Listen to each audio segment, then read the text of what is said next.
Good evening, YouTube. It's Joe from Mega Newsreader. It is Tuesday, March 6th, 2012. This article is from Foreign Policy. It is titled, "The Obama Administration Moves to Aid Syrian Opposition." The Obama administration is moving to provide direct assistance to the internal opposition in Syria for the first time, marking a shift in U.S. policy toward a more aggressive plan to help oust President Bashar al-Assad. Last week, a group of senior Obama administration officials met to finalize a package of options for aiding both the internal and external Syrian opposition, to include providing direct humanitarian and communications assistance to the Syrian opposition. Two administration officials confirmed to the cable this meeting of what's known as the Deputies Committee of the National Security Council set forth a new and assertive strategy for expanding U.S. engagement with Syrian activists and providing them with the means to organize themselves, but stops short of providing any direct military assistance to the armed opposition.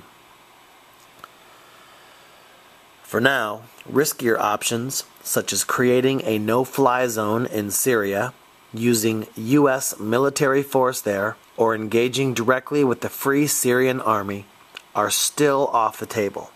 But the administration has decided not to oppose, either in public or in private, the arming of the rebels by other countries, the officials said.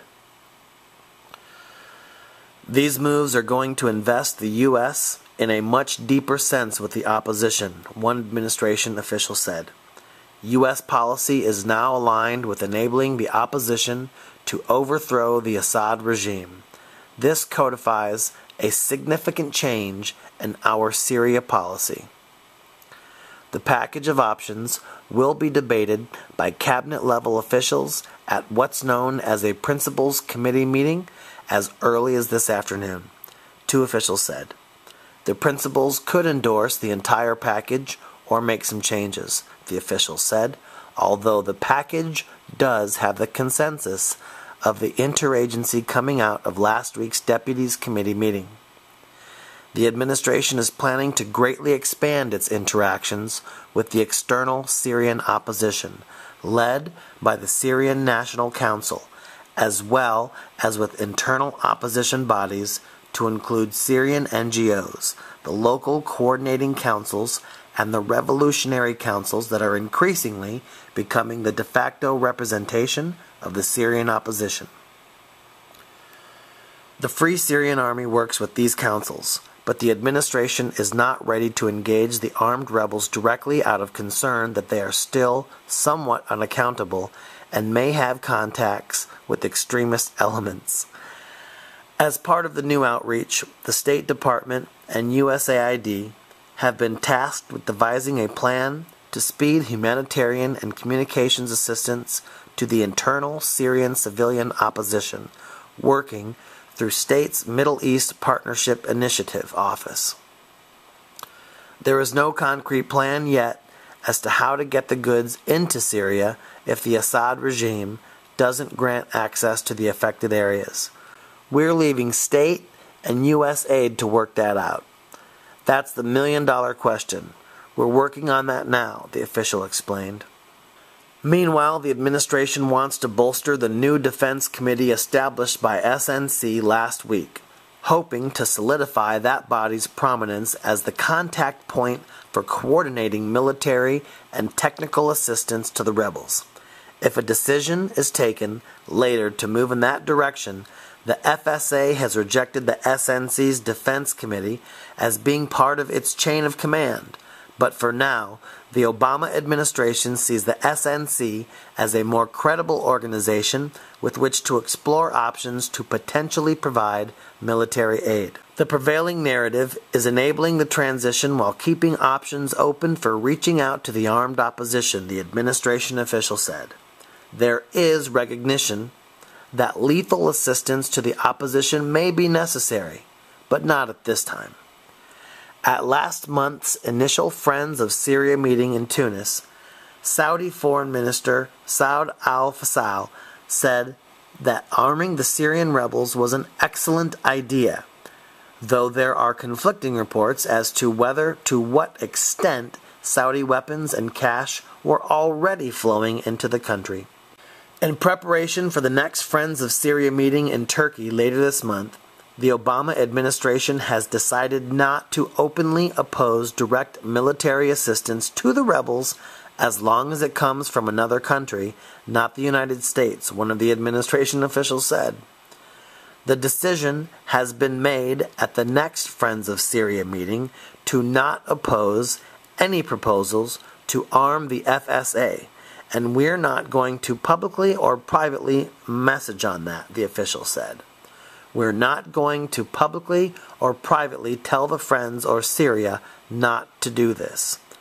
Inside the administration, there is still a consensus that U.S. military intervention in Syria is not wise at this time, and there are still voices expressing hope that political transition could take place in Syria without all-out civil war. It's more about what could be accomplished by intervening. So many questions haven't been answered, another administration official said, expressing the widespread internal uneasiness about involving the U.S. military in yet another war in the Middle East. There's a chance we could get embroiled in a conflict.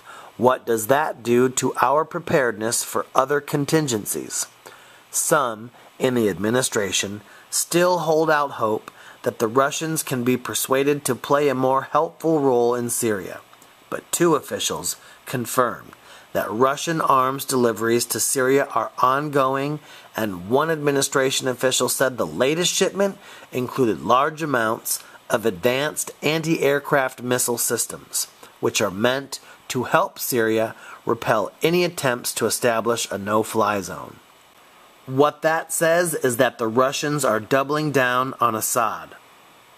They're preparing for the next step, which is the internationalization of the conflict, one administration official said. For the critics of Obama's Syria policy, these moves represent a step in the right direction, but still fall short of what is needed for the United States to halt the violence.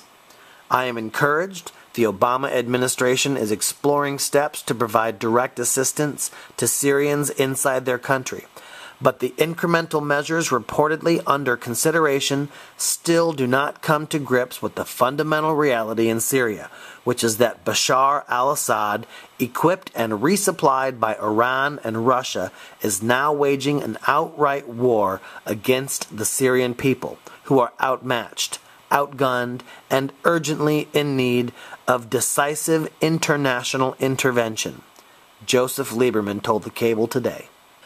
Lieberman, along with Senators John McCain and Lindsey Graham, came out Monday in favor of a U.S.-led intervention in Syria to begin immediately.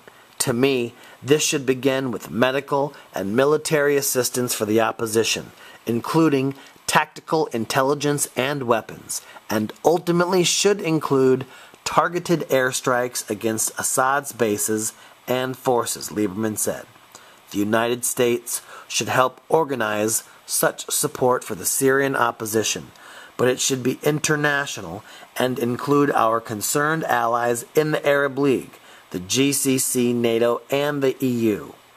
Lieberman, McCain, and Graham will all have a chance to question the administration on these new moves Wednesday, when the Senate Armed Services Committee holds a hearing with the Defense Secretary Leon Panetta and the Joint Chiefs Chairman, General Martin Dempsey. NSC spokesman Tommy Viator declined to comment on the administration's internal deliberations.